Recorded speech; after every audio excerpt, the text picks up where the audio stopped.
Home inspections are a critical part of any real estate transaction. Have a bad inspection and chances are your buyer is going to withdraw their offer and not move forward with purchase of your house. Have a good inspection and expect that the buyer will want you, the seller, to address those items that came up during the inspection. Commonly, we handle those in a couple of different ways. Seller fixes the item, seller gives a credit to the buyer, or the sale price is reduced. Have great inspections and your buyer moves forward without a hitch. As a real estate agent who works for people who are selling their house, my goal is to make your inspection period go as smoothly as possible. Some of the items that I'm going to discuss today can be fixed before the house goes on the market, and unfortunately, some items cannot. Welcome back to my channel. If you're new here, my name is Rochelle Ward, and I am a licensed real estate agent in the state of Connecticut. If you like the information that I present here today, please like my video and subscribe to my channel so that you can see more videos like these. Today, I am breaking down 5 of the most common inspection items that come up in Connecticut homes. Stick around to learn what they are, why they matter, and how you can handle them like a pro.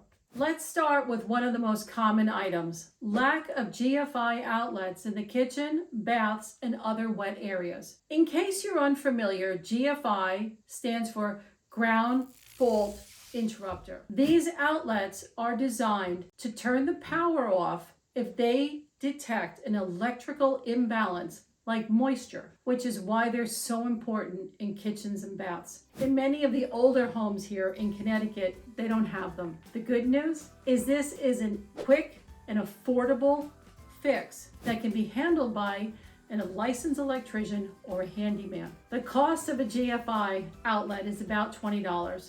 And then you need to pay the fee for the handyman to change it out. Many buyers are going to ask the seller to have these installed. Next up are double taps in the electrical panel. This happens when 2 wires are connected to a single breaker. It does not meet the electrical code and can be a fire hazard. This comes up on inspection a lot, and we typically see it in older homes. The solution: a licensed electrician can rewire the electrical panel so that it meets safety standards. This is typically not an expensive fix, and if you have G.F.Is that need to be installed, you can have the same electrician do the work on both items. Again, this is not a deal breaker, but it is something that a buyer will ask the seller to address.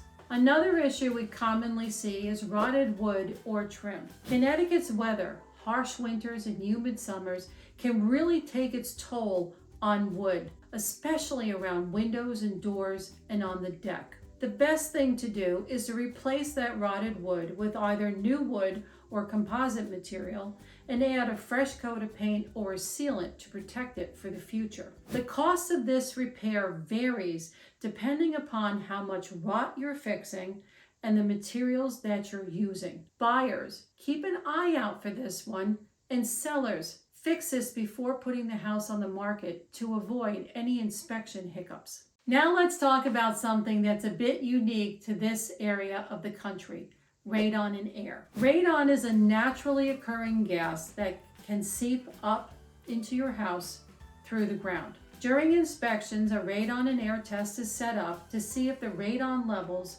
are higher than the EPA's recommended limit. If they are, don't worry. A radon mitigation system can be installed that vents the radon outdoors and makes the home safe to live in. Sellers, if your buyer's radon in air results come back high, you can do as many tests of your own as you would like, but it will not change the buyer's test results. The cost of a radon in air system is over $1,000, and you can expect the buyer to ask the seller to remediate the radon in air. Finally, let's talk about a big one for rural and suburban Connecticut: the septic system. During inspections, the septic system will be tested, and one of the items that we commonly see come up is that the distribution box, or D box as it's commonly known, needs to be replaced. Over time, the distribution box can wear away or become broken,